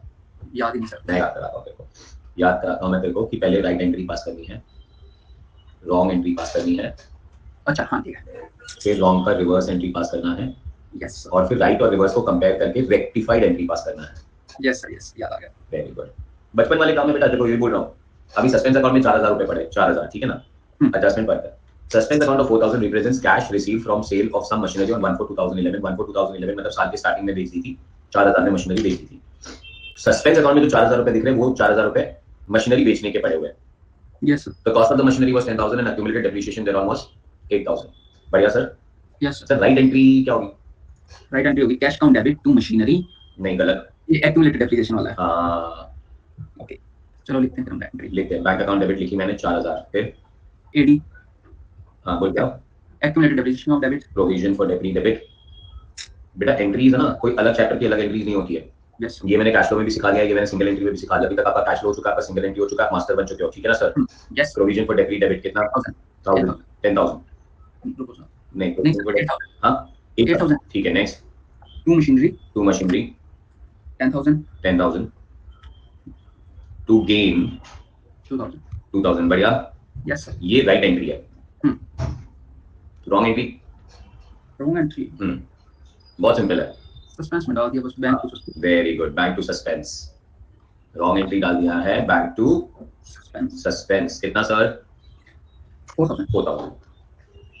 सर अब ये जो तुमने रॉन्ग एंट्री पास की है ना, अब लोग पूछेंगे सर ये आपको रॉन्ग एंट्री कैसे पता चली? उसी खुद ने तो बोला कि सस्पेंस में जो 4000 रुपए वो असेट की सेल करने के, तो पैसे लिए बैंक में और बाद में पता नहीं चला, इसको पता ही नहीं चला कि प्रोविजन फॉर डेबिट करना पड़ेगा, मशीनरी क्रेडिट करना पड़ेगा। इसने भी डराउट सर अभी तक कैश फ्लो सीखा नहीं होगा, एंट्री पास करना आता नहीं, तो भाई ने डर के क्या किया, बैंक में पैसा ले लिया, सस्पेंस अकाउंट को क्रेडिट कर दिया। इसका रिवर्सल मारते तो इसका रिवर्सल मारेंगे तो क्या होगा? Suspense to bank. Suspense to bank, suspense to bank कितना? 4000. और सर अब ना आप ना राइट एंट्री को रिवर्स एंट्री के साथ कंपेयर करेंगे और रेक्टिफाइड एंट्री पास करेंगे, ठीक है ना सर? Yes, sir. और रेक्टिफाइड एंट्री क्या आएगी सर? बैंक कट जाएगा, Yes, sir. Suspense count debit. Bank और बैंक कट गया तो सस्पेंस अकाउंट डेबिट हो जाएगा। Yes, sir. तो सस्पेंस को सर डेबिट कर दो, और सस्पेंस अकाउंट जैसे यहाँ पे डेबिट किया ना तो आपके ट्रायल बैलेंस में आप चेक कर लो सस्पेंस क्रेडिट है, Yes, और sir. यहाँ पे डेबिट हो जाएगा तो सस्पेंस उड़ गया। बट सर आपको प्रोविजन फॉर डेप्रीशिएशन को भी डेबिट करना पड़ेगा 8000 के लिए, फिर आपको गेन को क्रेडिट करना पड़ेगा 2000 के लिए, और सर आपको मशीनरी को क्रेडिट करना पड़ेगा 10000 के लिए। बढ़िया सर, Yes, sir. ठीक है, आगे बढ़ा जाए। Yes, sir. चकास। ये एडजस्टमेंट नंबर कौन सी हो गई? होगी 4th. अभी एडजस्टमेंट नंबर 5 बताइए sir. Depreciation is to be provided on plant and machine at 10% on cost. चलिए जर्नल एंट्री बताइए डेप्रीशिएशन प्रोवाइड करने की। Depreciation count debit to plant and machine. मतलब इसमें सर जैसे मतलब इसमें accumulated depreciation मतलब पीछे दिया हुआ है, हाँ पूरा में दिया हुआ है। तो बेटा पीएफडी फॉलो करना है ना, रुचि एकदम sure, to good. Depreciation to asset नहीं आएगा, depreciation to provision for depreciation आएगा। Yes, और कितने परसेंट पे प्रोवाइड करना है? 10%. कॉस्ट पे प्रोवाइड करना है कि डब्ल्यूडीवी पे प्रोवाइड करना है? Cost पे कॉस्ट पे प्रोवाइड करना है। सर मशीनरी कितना दिखा है ट्रायल बैलेंस में? 770. बट 770 के बाद 10 का मशीनरी बिक चुका है, Yes, sir. तो बेटा डेप्रीशिएशन आना चाहिए 760 का 10%, 76। बढ़िया सर, Yes, sir. कोई डाउट? No doubt. चकास बोलो। Chakas. और सर ये पहले कर लेना है। हम्म। अब ये करने के बाद बेटा अब हम पहले पीएनएल अकाउंट बनाएंगे, फिर हम बैलेंस शीट बनाएंगे, फिर हम बोलेंगे हैश टू चाली, और देखो कितना फटाफट बनाते हैं पीएनएल, ठीक है ना? Yes. सर इसके बाद सीधा आ जाने का इधर, और इधर बोलने का नोट्स टू अकाउंट्स। क्या टाइटल ले रहा हूँ? Not. Notes to accounts. चलो पीएनएल अकाउंट याद रहना चाहिए आपको, तो फटाफट आगे बढ़ पाओगे। पीएनएल अकाउंट के अंदर नोट्स टू अकाउंट बना रहा हूँ, नोट्स टू अकाउंट्स में सबसे पहले होना चाहिए रेवेन्यू फ्रॉम ऑपरेशंस। बोलिए सर रेवेन्यू फ्रॉम ऑपरेशंस में क्या दिया गया है? Sales. सेल्स दिया गया है, बोलिए कितना है सेल्स? 700. 700। गौरव अभी 1 मिनट रुक जाओ बेटा, बहुत पीछे चलते हो तुम नोट से। और कुछ है क्या रेवेन्यू फ्रॉम ऑपरेशन में सर? तो सर उसके नीचे 2 लाइन कर देने का, बात खत्म हो गई, आगे बढ़ो। What is next one sir? Expenses. Other income. हाँ, अदर इनकम में कुछ नहीं है. अदर इनकम में है, क्योंकि हमने 10 मिनट पास किए तो उसको चेक करना पड़ेगा। यहाँ पे कुछ नहीं है, यहाँ पे कुछ नहीं है सर। मेरे को दिखा अदर इनकम में गेन, Yes, yes. ये भी इफेक्ट देने पड़ेंगे ना सर। 2000 रुपए का अदर इनकम है, यहाँ पे आ गया gain on sale of machinery, amount आ गया कितना? 2 दो कि 4? 2. चलो सर हो गया। What is next sir? 700 और 2 फॉर्मेट में जाके लिखते हैं। Revenue from operation 1 2, this is 700, this is 2, ये हो गया 702, ठीक है सर? मल्टीपल कंज्यूम इस क्वेश्चन में है ही नहीं। Purchase of stock in trade, sir एक ही परचेज दिया हुआ है, फालतू में नोट्स लिख के टाइम पास मत करो। तो एडजस्टेड परचेजेस कितने दिए गए हैं? 320. 320। तो एडजस्टेड परचेजेस में जाके लिख दिया मैंने 320। चेंजेस इन इन्वेंटरी आएगा ही नहीं। Yes, sir. एम्प्लॉय बेनिफिट्स में क्या है? Note number 3, note number 4, note number 5, note number 6। चलिए सर आप बताइए अभी एम्प्लॉय बेनिफिट में कुछ है क्या नोट नंबर 3 में? कुछ नहीं है सर. है ही नहीं, No. सैलरी नहीं दी No. तो क्यों लिखा रहा हूँ? चलो सर एम्प्लॉय बेनिफिट गायब हो गया। एम्प्लॉय बेनिफिट के बाद क्या आ रहा है? Finance cost. Finance cost. ये कौन सा क्वेश्चन बना कि इन्होंने एम्प्लॉय को पैसा ही नहीं दिया? कौन सी कंपनी है ये? और इसके पूरे नोट्स बदलने पड़ेंगे। तो ये एम्प्लॉय बेनिफिट बना दिया, इसको बना दिया मैंने 3, इसको बना दिया 4, इसको बना दिया 5। चल भाई फाइनेंस कॉस्ट में कुछ है कि नहीं? Yes, sir. Debenture interest. Debenture interest बोलो कितना? 20. 20। और कुछ? बस यही. तो भाई लिख दो, खत्म करो। चलो फाइनेंस कॉस्ट के बाद क्या था सर? अब आता है depreciation. डेप्रीशिएशन, तो अभी लिखा ना हम लोग ने। तो भाई डेप्रीशिएशन के अंदर डेप्री ऑन मशीनरी, और डेप्री ऑन मशीनरी कितना प्रोवाइड करना है सर हमें? 76। और कुछ यहाँ पे ध्यान रखना ये सब के बारे में भी, ठीक है? तो ये डेप्रीशिएशन ऑन मशीनरी लिख दिया 76, ये भी क्लोज कर दिया। सर 6 आएगा अदर एक्सपेंसेस। सारे अदर एक्सपेंसेस की कहानी बताओ sir. Yes, sir. Factory expense. बोलो सर कितना? 60. Next. Administration expenses. Admin expenses कितना? 30. 30। Next. Selling expense. Selling expenses कितना? 30. 30। नेक्स्ट। बस sir. तो सर आ गया टोटल 60 30 30, 60 30 30 हो गया 120। सर 20, 76, 120. So यहाँ पे आ जाते हैं, this is 20, this is 76, this is 120. Calci 320, 20, 76, 120. Is the total 536? Yes, sir. Sir income का टोटल कितना था? 702. 702 माइनस 536, 166. 166 के बाद टैक्सेशन इग्नोर करने को बोला है, क्वेश्चन को थैंक यू बोलो, Thank you, question. तो हमने 166 डाल दिया.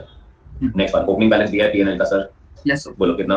72. 72. सब लोग कैलसी चलाते रहो साथ में, 166 प्लस 72 कितना?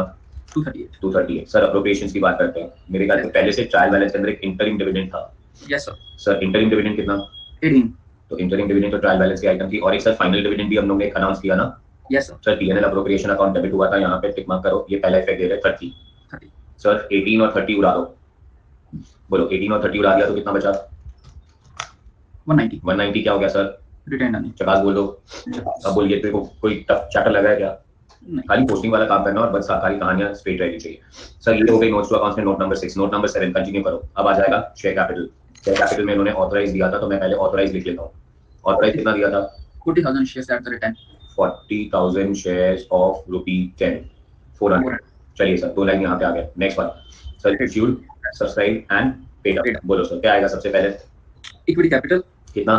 30,000 shares, 10 each. 30,000 shares of ₹10 is 300. और ये हो गया हमारा शेयर कैपिटल का कहानी खत्म. Yes. शेयर कैपिटल के बाद क्या आएगा? Reserve and शेयर कैपिटल के बाद आएगा रिजर्व्स. नोट नंबर कंटिन्यू करेंगे हम लोग. नोट नंबर होगा अपना 8.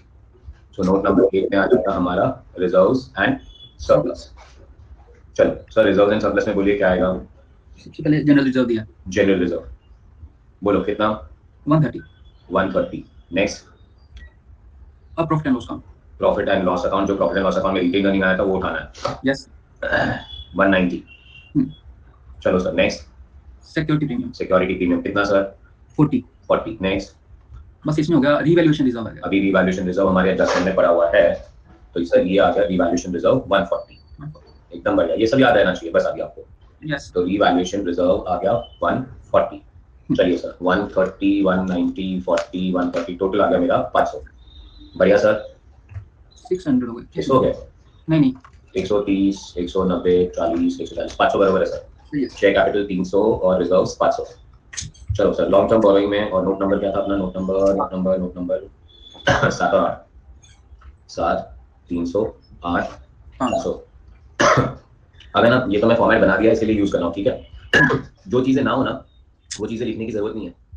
मतलब ऐसा नहीं कि पूरा फॉर्मेट चिपका दो और उसके बाद जो नहीं आएगा वहां पे डैश करेंगे, ऐसा नहीं करना है. अभी डिफर्ड टैक्स लायबिलिटी नहीं आएगा तो लिखने की भी जरूरत नहीं है. अब क्योंकि तो मैं थोड़ा कंफ्यूज कर रहा हूँ, कंफ्यूज तो नहीं बोल सकते, लेजीनेस कर रहा हूँ, आलसीगिरी कर रहा हूँ, तो इसलिए मैंने जो फॉर्मेट पहले बनाया था वो यूज कर रहा हूँ. तुम तो ऐसा नहीं करोगे ना. डिफर्ड टैक्स लायबिलिटी नहीं है, अदर नॉन करंट लायबिलिटी नहीं है, लॉन्ग टर्म प्रोविजंस है ही नहीं, तो ये सब मत लिखो. बढ़िया. यस. लॉन्ग टर्म बोरोइंग है क्या? यस डिबेंचर्स हैं. Working note number 9. Working note number 9 पे हम लोग लिखेंगे लॉन्ग टर्म बोरोइंग. और लॉन्ग टर्म बोरोइंग में कितना परसेंट डिबेंचर है? 10% डिबेंचर 200. 10% debenture is 200. बातें खत्म. यस. चलिए सर, 10% डिबेंचर 200 हो गया. What is next now? बात है बस. शॉर्ट टर्म बोरोइंग है? करंट लायबिलिटी में आता है. नहीं है ना, ट्रेड पेबल दिया हुआ है. खाली ट्रेड पेबल दिया, तो ट्रेड पेबल का अलग से नोट बनाने की जरूरत नहीं. बोलो कितना दिया हुआ है? 52. 52. सर अदर करंट लायबिलिटी आएगा, और अदर करंट लायबिलिटी में क्या आएगा पता है देखो? क्या? नोट नंबर 10 में आएगा अदर करंट लायबिलिटी, और ये आएगा अपना डिविडेंड. बिकॉज अगर आपने कंपनीज एक्ट पढ़ा हो पॉपुलर सर्विस बरोबर से, तो वहां पे कहा गया कि कंपनी जैसे डिविडेंड डिक्लेयर कर देगी उसके 30 दिन में डिविडेंड पे हो जाना चाहिए, तो ये करंट लायबिलिटी बनेगी हमारी. ये अदर करंट लायबिलिटी में डिविडेंड पेएबल बन गया 30 का. ठीक है ना सर? Yes sir. चलिए sir, what is next now? बस ये डिविडेंड पेएबल बन गया 30 का, और कुछ नहीं है. सर टोटल करते हैं 300, 500, 200, 52, 30. बैलेंस शीट का टोटल आ गया 1032. नोट नंबर 11 पे जाते हैं पीपी. तो नोट नंबर आ गए हमारे 11 पीपी. चलिए सर, पीपी में सबसे पहले लैंड था. Yes sir. कितने का दिया था? 220. बट उस पे हमने 140 का रिवैल्यूएशन मारा. यस. 360 हो गया. आपके जर्नल एंट्री में सब में टिक मार्क आना चाहिए, तभी जाके ये टैली होगा. लैंड पे टिक हो गया. एडजस्टमेंट नंबर 2 पूरा कंप्लीट हो गया. एडजस्टमेंट नंबर 3 पूरा कंप्लीट हो चुका है. एडजस्टमेंट नंबर 4 में सस्पेंस उड़ जाएगा. टीएफटी पीएमडी मुझे दिख रहा है. गेन और ये मशीन गेन उड़ चुका है, मशीनरी दिख रहा है, और सस्पेंस को उड़ा दिया मैंने. ठीक है. Yes sir. चलिए लैंड के बाद मशीनरी. मशीनरी. सर मशीनरी कितनी दिख रही है तुझे? 770. 770 में ये 10 का मशीनरी क्रेडिट हुआ, तो ये उड़ा दिया मैंने 10. तो ये हो गई 760 और उधर छोड़ाऊंगा मैं पीएफडी। पीएफडी कितना है? 172 दिया 172 दिया हुआ है सर। 172 के बाद यहाँ पे पीएफडी डेबिट हुआ है 8 के लिए, ऐड करोगे लेस करोगे? लेस करेंगे लेस करेंगे। और ये 76 ऐड करेंगे ऐड करेंगे। तो सर 172 में से 8 लेस करेंगे, 76 ऐड करेंगे। 172 माइनस 8 प्लस 76 आंसर आ जाएगा अपना 240। 760 माइनस 240 आंसर आ जाएगा 520। बढ़िया सर। यस सर शशांक बेटा ऐड नहीं करना होता है। अब आ गया 360 प्लस 520 आंसर आ गया अपना 880। पीपीई आ गया 880। यस चलिए सर, कोई इंटैंजिबल असेट है? नो सर कोई लॉन्ग टर्म इन्वेस्टमेंट है? नो सर चलिए सर, कोई डिफर्ड टैक्स असेट है? No sir long term loans and advances है? नो अदर करंट असेट्स है? No sir short term investments है? नो सर इन्वेंट्री है? यस सर बोलो कितना? 86 86। सर ट्रेड रिसीवेबल है? यस सर कितना? 96 96। Sir cash and cash equivalent है? Yes sir cash and bank अलग है कि खाली एक ही दिया है कुछ? बस सिर्फ बैंक दिया तो उतना ही ले लेते। बोलो 20 20। Sir short term loans and advances है? No sir other current assets है? नो सर सर एडजस्टमेंट में टिक टिक टिक टिक। एडजस्टमेंट में टिक टिक टिक टिक टिक टिक। सब कुछ हो गया सर, सब कुछ हो गया sir. 880 plus 86 plus 96 plus 20 and the total has to be 1082। Tell me चकास। कॉन्सेप्ट समझा? यस सर सर पहले एडजस्टमेंट्स के इफेक्ट्स लिख देने के या जर्नल एंट्री लिख देने का। उसके बाद नोट्स बना लेने के। नोट्स कहाँ से बनाना चालू करोगे? पीएनएल से नोट्स बनाना चालू करेंगे। यस पीएनएल से नोट बनाने के बाद बैलेंस शीट बना लेंगे, टैली कर लेंगे, जकास बोल देंगे, डांस कर लेंगे। Yes Got this? Yes Stupid. Bank balance क्यों नहीं बढ़ा? क्यों बैंक बैलेंस क्यों बढ़ेगा दर्श? कौन सा बैंक बैलेंस बढ़ाना बेटा तेरे को? सस्पेंस को ले गया ओके असेट सेल बेटा। असेट सेल में बैंक में तो पैसे आए थे, बैंक को राइट किया बेटा। नीचे की सारी कहाँ की मशीनरी को क्रेडिट नहीं किया, प्रोविजन नहीं किया, गेन नहीं किया, वो सब नहीं किया था। तो वो सब रेक्टिफाई करेंगे ना बेटा, वो सस्पेंस में क्या था? पर पैसा तो आया था, वो तो राइट ही रिकॉर्ड हुआ था। तेरा राइट एंट्री में बैंक अकाउंट डेबिट, तेरे रॉन्ग एंट्री में भी बैंक अकाउंट तो डेबिट हुआ था। बैंक में प्रॉब्लम नहीं है। यस और दर्श ये प्रोसेस भी सिखाया 11th स्टैंडर्ड से। 11th स्टैंडर्ड में हमें सिखाया गया था रेक्टिफिकेशन ऑफ एरर कैसे करना चाहिए। राइट एंट्री पास करो, रॉन्ग एंट्री पास करो, उसका रिवर्स एंट्री पास करो, फिर काम करो। बैंक में पैसा है वो रिकॉर्ड हुआ था बेटा। डबल एंट्री सिस्टम तो फॉलो की थी उसने, वरना उसका ट्रायल बैलेंस टैली नहीं होता। बट उसने बैंक के बाद पीएफडी डेबिट करना चाहिए था, गेन को क्रेडिट करना चाहिए था, मशीनरी को क्रेडिट करना चाहिए था। उसकी जगह पे उसने सीधा बैंक टू सस्पेंस लिख दिया। समझ गए सर? ओके चलिए सर, कॉपी करें, फटाफट कॉपी करेंगे प्लीज, ज्यादा टाइम पास नहीं करेंगे। यस 320 वाला अमाउंट नहीं दिया, ये तेरे सामने 320। अमित बेटा देख कितनी कोइंसिडेंस है, कितना केमिस्ट्री है तेरे और मेरे बीच में। देख मैं पीएनएल अकाउंट में बैठा हूं, मेरे को परचेज ऑफ स्टॉक इन 320 दिख रहा है इधर। तुझे नहीं दिख रहा? चश्मे आ गए तेरे को। चलो फटाफट लिखो।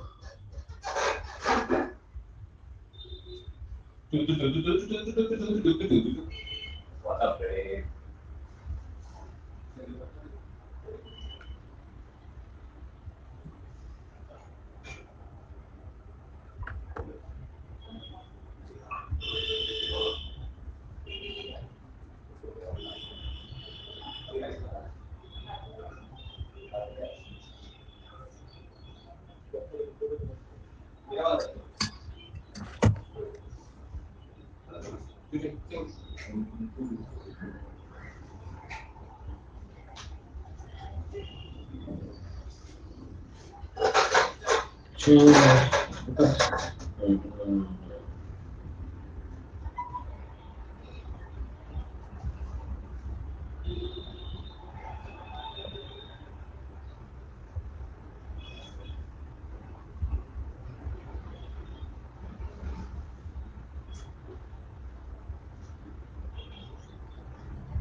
यार ये तो एक अलग ही जाता डाउट है बता। मेरे एक फ्रेंड ने ग्रुप 1 कहीं और से किया, वो ग्रुप 2 आपसे कर ले क्या? अलाउ करोगे कि नहीं करोगे? मैं क्यों अलाउ नहीं करूंगा भाई, प्लीज। इनफैक्ट ग्रुप 2 अपने से लोग ज्यादा करेंगे, बिकॉज अभी उनको समझाओगा कि ग्रुप 1 कहीं और से नहीं करना चाहिए था। क्या कहता है तू? यस सर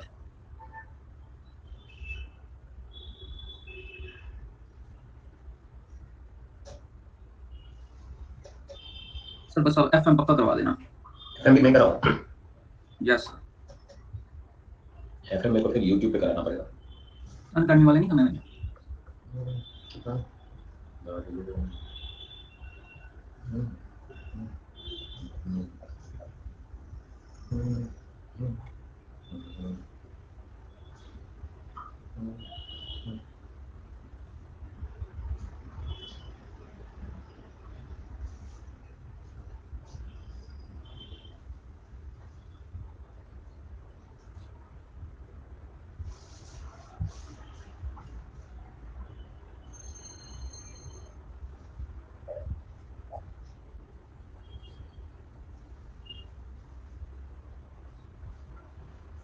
चलो, are you all done with this? Am I waiting for someone for this?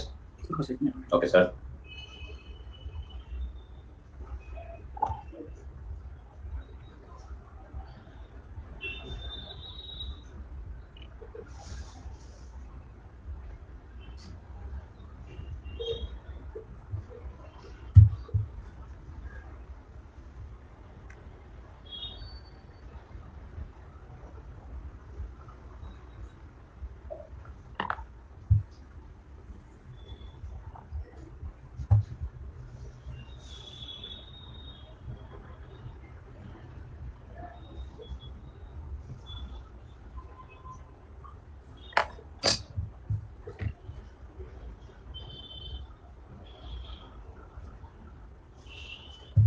Done sir. Too good.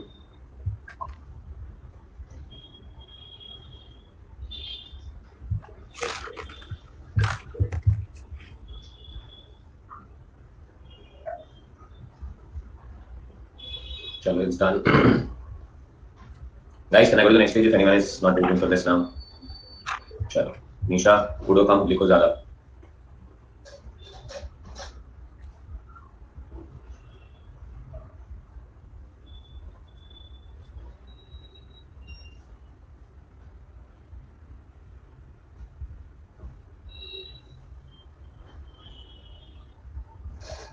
चलो सर नेक्स्ट पेज पे जा रहा हूँ। अच्छा यहाँ पे सिर्फ वही चीजें लिखना बेटा जो है, बाकी सब पे डैश किया वो लिखने की जरूरत नहीं है, ठीक है? Okay sir.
हो गया ये भी? सस्पेंस अकाउंट वाला समझाना नहीं सर, समझा नहीं सर, क्या नहीं समझा तुझे? गौरव एक मिनट रुक जा, वापस देख लेते एक बार. What you did not understand, you have to tell me that first. Dash waiting, Tushar waiting, not to worry. Shashank रुक जा, बता देते बेटा एक और बार.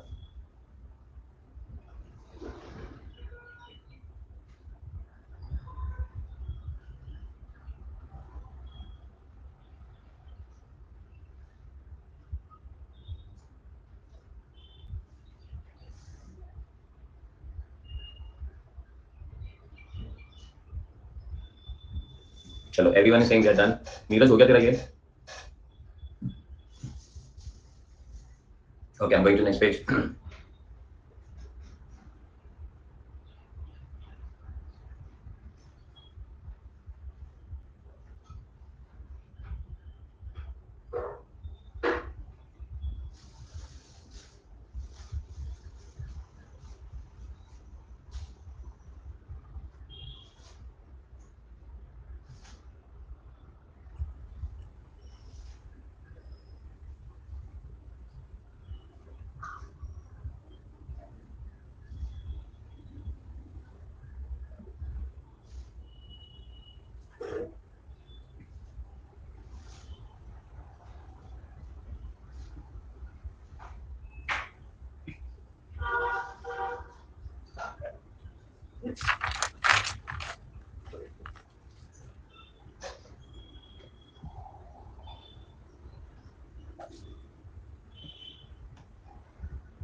सर 11 में सबको रटवाया था तो अभी प्रॉब्लम हो रहा है। नहीं दस क्यों बेटा, अभी क्या प्रॉब्लम हो रहा है? हाँ बोलो ना।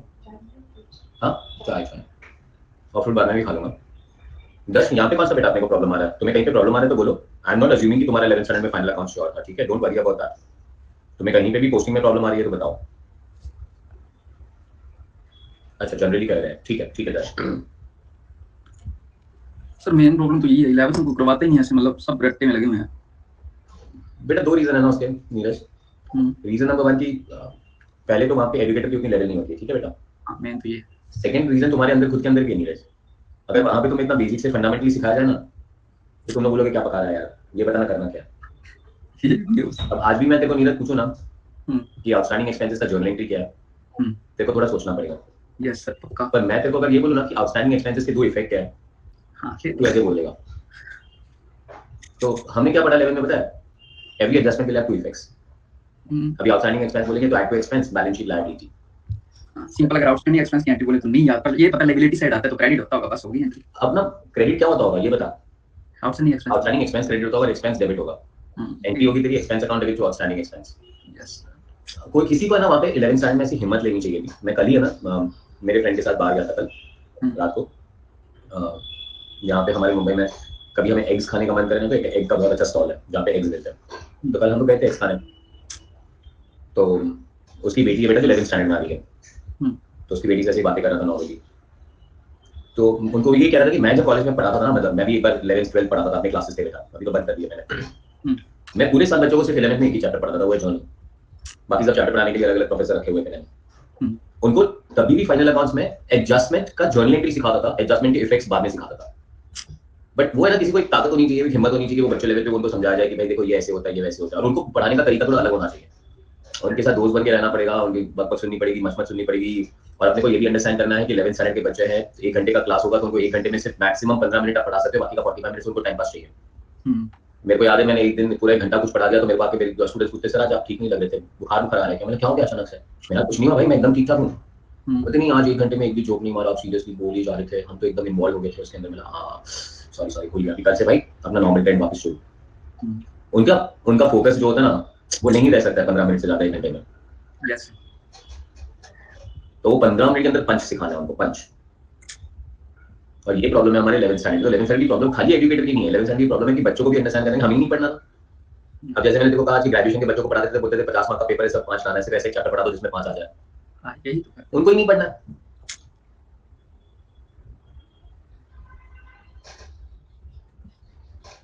11th में मेरे अकाउंट के टीचर पिटने में तेज थे।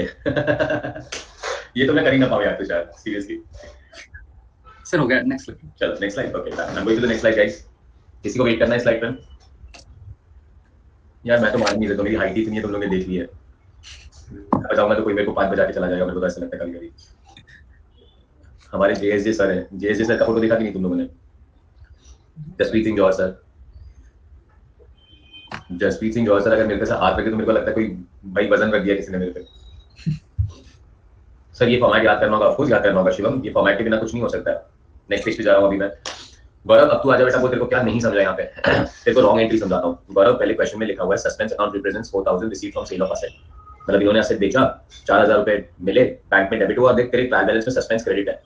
तो इन्होंने बेटा पैसे आए 4000, अब इनको पता नहीं चला एंट्री क्या पास करनी चाहिए, तो तू सस्पेंस लिख दिया, तो रॉन्ग एंट्री हो गई, बैंक टू सस्पेंस। बेटा एसेट बेचने की राइट एंट्री बिग पीएफटी क्या होनी चाहिए? Bank account debit, provision for depreciation account debit to gain to machinery, ये राइट एंट्री होनी चाहिए। फिर रॉन्ग एंट्री का रिवर्स एंट्री पास करता है गौरव, तो रिवर्स एंट्री पास कर दी मैंने सस्पेंस टू बैंक, और फिर राइट और रिवर्स, देखो यहाँ पे एकदम क्लियरली दिखा है कि राइट और रिवर्स को मिक्स करके हम एक रेक्टिफाइड एंट्री पास करते हैं। तो रेक्टिफाइड एंट्री बन गई सस्पेंस अकाउंट डेबिट, आपके ट्रायल बैलेंस में सस्पेंस क्रेडिट था, यहाँ पे सस्पेंस डेबिट हो गया, तो सस्पेंस खत्म हो गया बेटा, मर गया। Provision for debris debit, gain credit और मशीनरी क्रेडिट, और इसकी पोस्टिंग कर दी सारी गौरव। That's it. आपको कोई स्पेसिफिक डाउट है तो आप पूछो अभी मुझे और भी।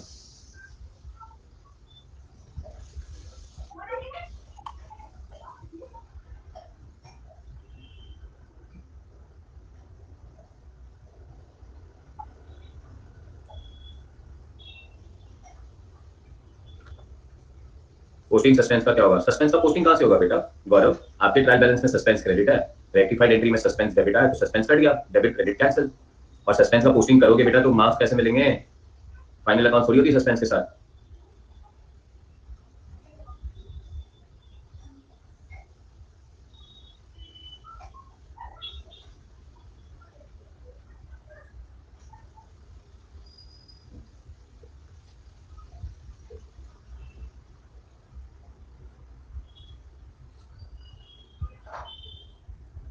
Done sir. Good guys, next page पे जाओ। Dash waiting for you. Rahul waiting for you.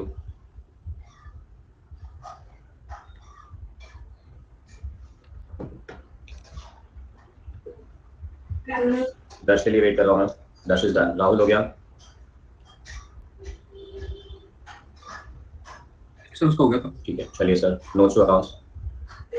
आज तक नहीं ऐसा आता, ठीक है। Zoom link ग्रुप पे दोगे क्या? शायद Zoom link ग्रुप पे दूंगा।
ठीक है।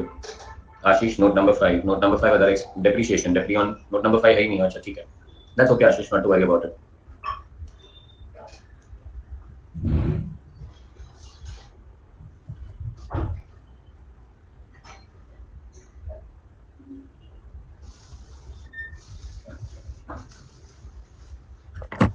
Done sir. बढ़िया sir. Guys, can I go next page?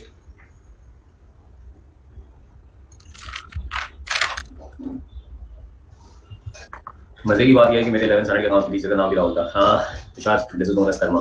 घूम फिर के राहुल तेरे लाइफ में आ गया सर। चलिए, नीरज सर। Yes sir. इससे मिनिमम 2 क्वेश्चन है। और कल से क्वेश्चन साथ में करेंगे ताकि मिनिमम 2-3 क्वेश्चन हो जाए। 2 लेक्चर और है ये फाइनल अकाउंट्स के लिए, ठीक है सर? 2 लेक्चर और? 2 लेक्चर और। इसके बाद सर फिर 2 रह जाएंगे बस? इसके बाद से 2 ही रह जाएंगे, AS 11 और ब्रांच अकाउंट्स।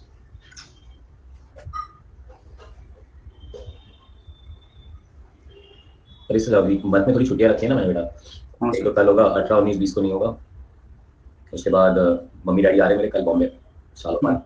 तो मैंने मेरे ख्याल से 27, 28, 29 भी नहीं रखा होगा। उनको थोड़ा बाहर घूमने लेके जाएंगे बेटा। वैसे 1 साल से कहीं घूमने नहीं गए। जरूरी है थोड़ा फ्रेश होना, क्या कहते हो? Yes sir. मम्मी डैडी खुश हो ना, अपनी लाइफ खुश रहती है। Yes sir.